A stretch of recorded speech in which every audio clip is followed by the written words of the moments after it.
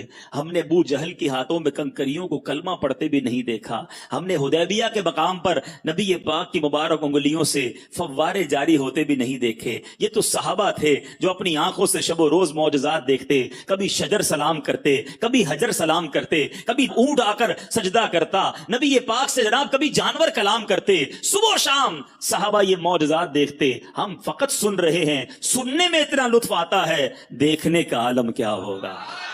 ہر کوئی فدا ہے بن دیکھے, دیدار کا عالم کیا ہوگا. مگر اے عاشقان رسول, مدنی چینل کے ناظرین, سب سے بڑا جو معجزہ ہے وہ ہمارے درمیان ہے.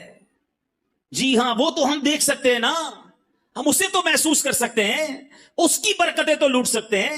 قرآن کا اعجاز دیکھو, آج بھی 1400 سال سے زیادہ عرصہ گزر گیا ہے, زبر زیر پیش کا فرق نہیں آ سکتا. رب نے اپنی کتاب کی حفاظت کا ذمہ خود لیا ہے.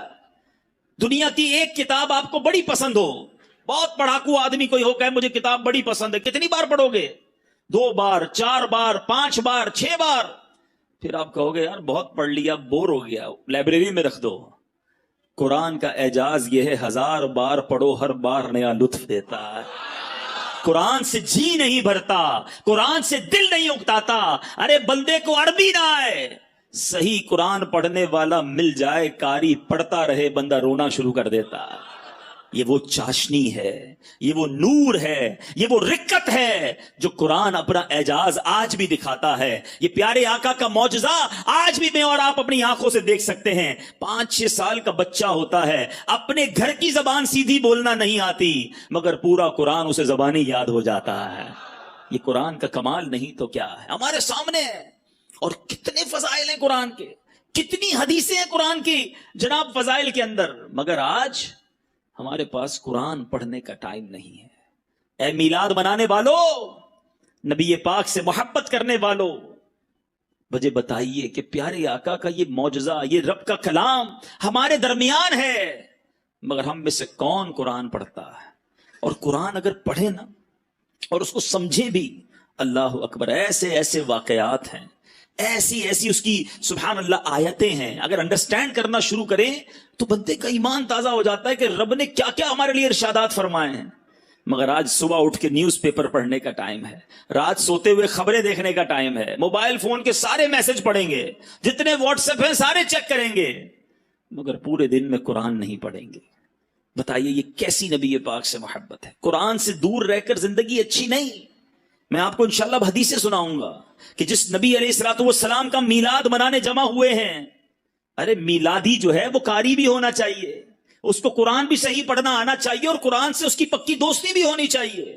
کہ جس نبی کا میلاد بنایا, میرے آقا پر قرآن نازل ہوا, ان کے سینہ اطہر کو اللہ نے ایسی طاقت دی, کیونکہ قرآن خود فرماتا ہے ہم قرآن کو کسی پہاڑ پر اتارتے, خوف الہی سے وہ ریزہ ریزہ ہو جاتا.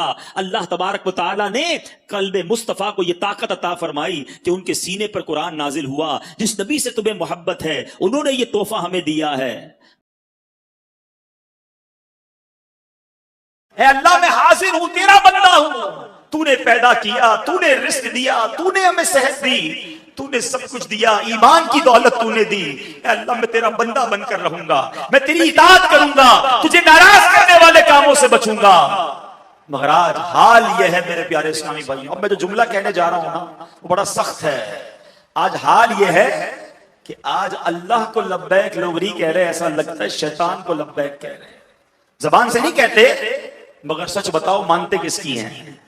صبح ہوئی, رب کا حکم تو فجر پڑھنا تھا نا, تمہاری فجر قضا ہوئی, تم نے اللہ کی بارگاہ میں لبیک کہی, شیطان کی بات کہی لبیک. ظہر ہوئی, تمہاری ظہر قضا ہوئی, تم نے کس کو لبیک کہا؟ رحمان کو یا شیطان کو؟ تمہاری مغرب قضا ہو جاتی ہے, عشاء قضا ہو جاتی ہے, جھوٹ بولتے ہو, حرام کماتے ہو, حرام دیکھتے ہو. سوچو جو گناہ کرنے والا یہ کس کو لبیک کہہ رہا ہے؟ افسوس یہ ہے کہ اگر پورے دن میں ہم اپنے اعمال لکھیں نا تو ایسا لگتا ہے دن میں کئی بار شیطان کو لبیک کہہ رہے ہیں, اللہ کو لبیک نہیں کہہ رہے.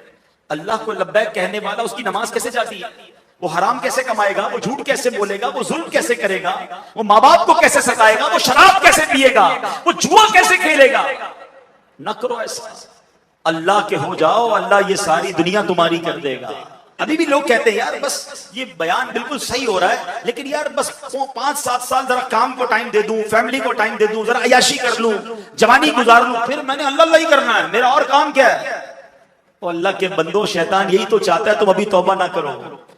کئی لوگ توبہ کے انتظار میں ہی دنیا سے چلے گئے۔ کیا جوانوں کی موت نہیں ہوتی؟ یاد رکھیے گا، ان کے جو غلام ہو گئے، ان کے جو غلام ہو گئے، وقت کے امام ہو گئے، نام لیوا ان کے جو ہوئے، ان کے اونچے نام۔ تو ہمیں یہ سوچنا ہے کہ ہم کس کے بندے ہیں، لبیک کس کو کہنی ہے، بات کس کی ماننی ہے۔ آج یہ ذہن بنا کر جاؤ کہ میں نے دل کی گہرائیوں سے روز اپنے رب کی بارگاہ میں لبیک کہنا ہے۔ ادھر مؤذن فجر کی اذان دے گا، ادھر میں نے لبیک کہہ کر مسجد میں حاضر ہو جانا ہے۔ ادھر ظہر کی اذان ہوگی، میں نے دل میں لبیک کہنا ہے، اے اللہ میں حاضر ہوں، نماز کے لیے حاضر ہونا ہے۔ آپ کے سامنے حرام روزی آ رہی ہے، آپ نے حرام روزی کو ٹھکرانا ہے اور رب کی بارگاہ میں کہنا ہے لبیک اللہم لبیک، مولا میں حرام نہیں کماؤں گا۔ حرام کام کرنے کو جی چاہے کوئی دوست بلائے، شیطان بڑگلائے، نہیں لبیک کہہ چکا، اللہ کا بندہ ہوں، حرام کی طرف نہیں جاؤں گا۔ ذکر کیجئے، درود پڑھیے اور زندگی سنتوں کے مطابق گزاریے۔ اس طرح کی جب زندگی گزاری نا تو پھر انشاءاللہ قبر میں بھی چین ہوگا، محشر میں بھی چین ہوگا، اور اللہ نے چاہا مکے مدینے کی حاضریاں اور وہاں جا کر بھی لبیک پڑھنا